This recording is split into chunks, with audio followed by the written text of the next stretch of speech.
Dans le noir, plongé dans l'horreur.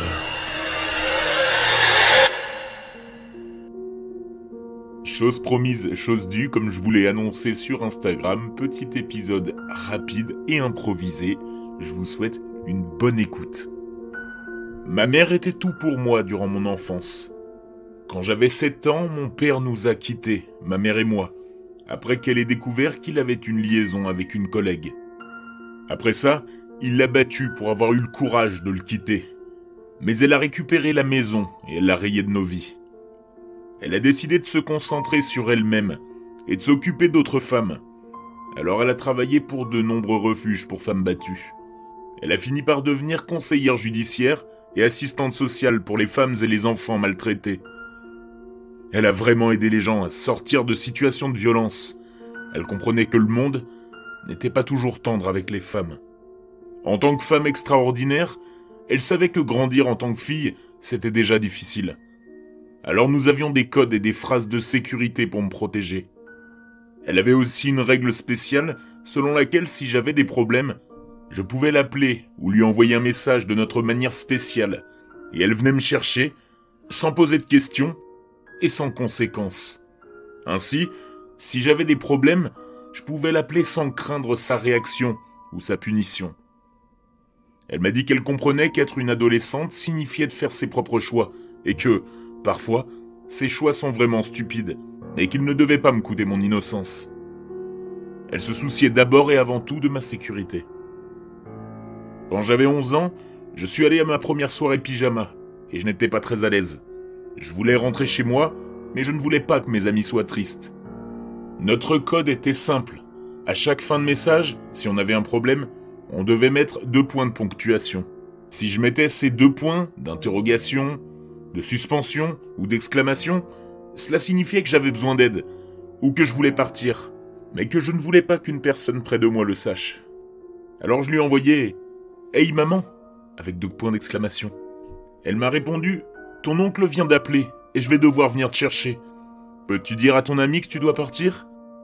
J'ai répondu « Je dois vraiment les prévenir ?» avec 2 points d'exclamation. « Oui, s'il te plaît. Prépare tes affaires, j'arrive » m'a répondu maman. Avec ce type de message, mes amis ne se doutaient jamais que c'était moi qui voulais partir, et je pouvais librement blâmer ma mère devant eux. Je l'ai utilisé de temps en temps, mais c'était rare. Je savais que j'avais toujours ce filet de sécurité en grandissant, même si j'étais plutôt en sécurité dans la région où nous vivions.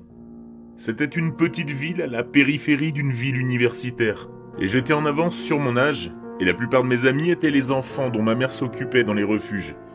C'était des enfants plutôt relax pour la plupart. Je traînais aussi autour des foyers, et les femmes me parlaient comme si j'étais adulte. Ce qui était bien étant donné que j'étais plus proche en âge de la moitié d'entre elles que ne l'était ma mère. Je ne traînais pas avec des enfants rebelles, et je n'ai jamais vraiment fait de bêtises assez graves jusqu'à l'université. Quand j'ai commencé l'université, 2 ans en avance, j'ai vite compris à quel point ma petite ville était sûre. J'ai obtenu mon diplôme plus tôt que prévu, et je n'avais que 16 ans. Mais l'université où j'allais était située juste à côté de notre ville, et je pouvais vivre chez moi et me rendre au campus en voiture. J'avais été ivre, une petite poignée de fois, mais mes amis et moi étions toujours prudents, et nous ne conduisions pas. Ma première fête de fraternité, c'était énorme. Je n'avais jamais vu autant de gens ivres faisant des choses aussi folles. C'était exaltant, mais aussi très éprouvant. J'ai fini par trouver un coin tranquille avec quelques personnes qui se détendaient. J'ai engagé la conversation avec un mec mignon qui m'a proposé de m'offrir un verre.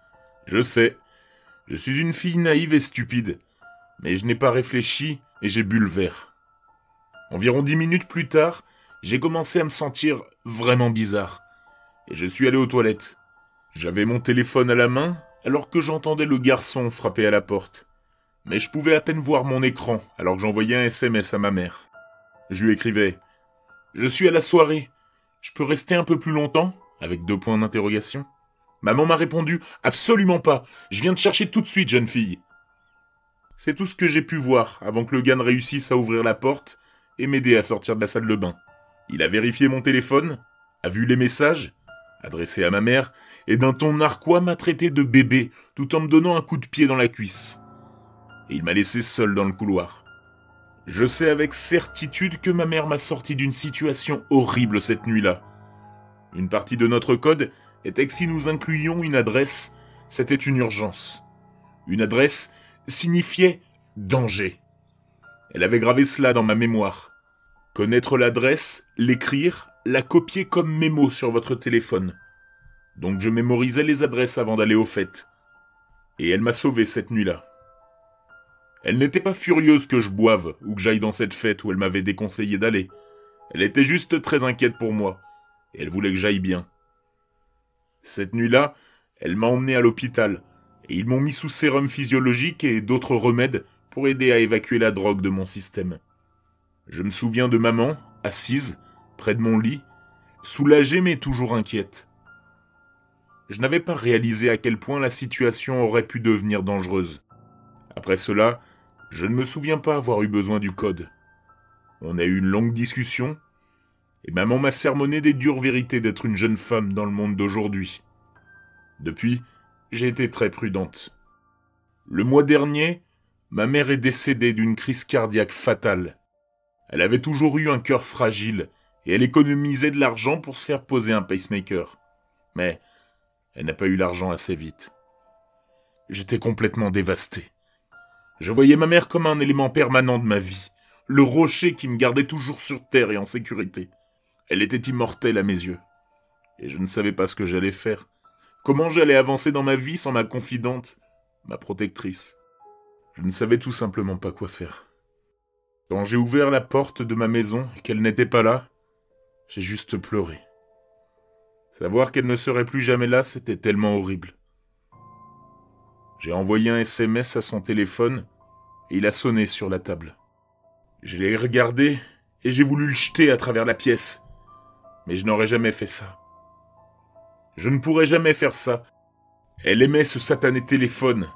Elle aimait pouvoir avoir ses photos et sa musique et jouer à ses jeux préférés. Elle s'asseyait et regardait des petites vidéos drôles pendant des heures, alors qu'elle devait dormir. C'était son plaisir coupable, ce téléphone. C'est alors que la pensée m'a frappé. Je me suis souvenu que le directeur des pompes funèbres m'avait dit que je pouvais placer dans son cercueil des objets qui étaient importants pour elle. Et j'ai décidé, à ce moment-là, de sauvegarder les données de son téléphone sur mon ordinateur pour le placer ensuite dans son cercueil. J'aimais l'idée qu'elle puisse jouer au jeu de son téléphone et rire de vidéos depuis l'au-delà. Cette idée m'a fait sourire et m'a fait oublier un peu mon chagrin. Je savais que c'était stupide et je ne savais pas combien de temps sa facture de téléphone était payée, mais je ne pouvais pas m'empêcher de penser à quel point ce serait agréable pour elle. Elle a toujours plaisanté sur le fait qu'elle reviendrait me hanter pour jouer à ses jeux et regarder des vidéos. Alors, pourquoi ne pas lui donner quelque chose pour la retenir, jusqu'à ce qu'elle trouve comment me hanter pour avoir sa dose. Ses funérailles étaient tristes mais charmantes. Elle était entourée de ses fleurs préférées, des lys tigrés et des oiseaux du paradis. Les unes après les autres, des fans sont venus me dire à quel point ma mère avait fait une différence dans leur vie. J'ai pensé à toutes les vies qu'elle avait touchées et à toutes les personnes qu'elle avait aidées tout au long de sa vie. Malgré mon chagrin, je ne pouvais m'empêcher d'être fier de ma mère et fier d'être sa fille.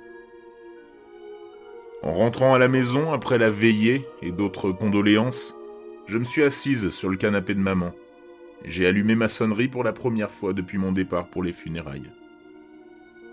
Immédiatement, j'ai reçu une notification d'un message manqué. C'était de maman. Il était écrit « Je t'aime aussi ». J'ai regardé mon téléphone. Le texto que je lui avais envoyé le jour de sa mort était là, juste avant. Je savais donc que ce n'était pas un faux numéro. J'ai pensé pendant une minute qu'il s'agissait d'une farce, mais je n'arrivais pas à savoir qui ferait une chose pareille. J'ai supposé que c'était un ami bien intentionné de ma mère qui avait peut-être partagé son numéro. Mais je lui ai quand même répondu. « S'il te plaît, ne m'envoie pas de SMS depuis ce numéro. C'est le numéro de ma mère et elle vient de mourir. » J'ai attendu. J'ai vu l'icône qui montrait que quelqu'un était en train d'écrire. J'avais le cœur serré, tandis que j'attendais de recevoir un texto de la personne qui usurpait le numéro de téléphone de ma mère. C'est là qu'elle m'a répondu. « Je suis à l'endroit indiqué. Peux-tu venir me voir ?» avec 2 points d'interrogation. Mon cœur s'est figé dans ma poitrine. Je n'avais pas remarqué le premier message. J'étais trop paniqué. 2 points d'interrogation. J'ai relu le 2e message. C'était l'emplacement du cimetière. Elle avait dû être enterrée vivante, j'ai pensé. J'ai appelé le directeur des pompes funèbres et je l'ai supplié de me retrouver sur la tombe parce que quelque chose n'allait pas. Il m'a juré, haut et fort, qu'elle ne pouvait pas être vivante, qu'il n'avait pas fait d'autopsie mais qu'elle était réellement morte. J'ai pleuré, supplié et montré les textos jusqu'à ce qu'il accepte de me rencontrer et de m'aider à comprendre ce qu'il se passait. J'ai mis moi-même ce téléphone dans le cercueil de ma mère avant qu'il ne le scelle et le descende. Personne n'a ce téléphone, à part elle. Finalement convaincu que rien ne pourrait apaiser mes pleurs de panique, il a demandé une exhumation d'urgence. Le sol était encore franchement remblayé. Il était donc facile de la déterrer rapidement. Ils ont ouvert son cercueil, et son téléphone était dans sa main, plutôt que dans le sac à main à ses côtés que j'avais mis avec elle. Sur son écran, il y avait un message dont l'envoi avait échoué. Il disait « Sous mon cercueil ». C'est le jour où ils ont trouvé le premier corps. Depuis environ 6 ans, des adolescentes disparaissaient à un rythme légèrement plus élevé, mais la plupart étaient considérées comme des fugues et ignorées. Les familles ont supplié la police de rechercher leurs enfants, mais elle n'a rien fait de plus. Il s'avère que le gardien du cimetière traquait les familles en deuil. Il traquait les filles et les kidnappait lorsqu'elles rentraient de l'école. Il les tuait et les enterrait sous des tombes fraîches avant d'y placer le cercueil et de les remplir, cachant ainsi toutes les preuves de ses crimes à la vue de tous. Après avoir trouvé sa carte et ses souvenirs, ils ont pu permettre à 27 familles de tourner la page.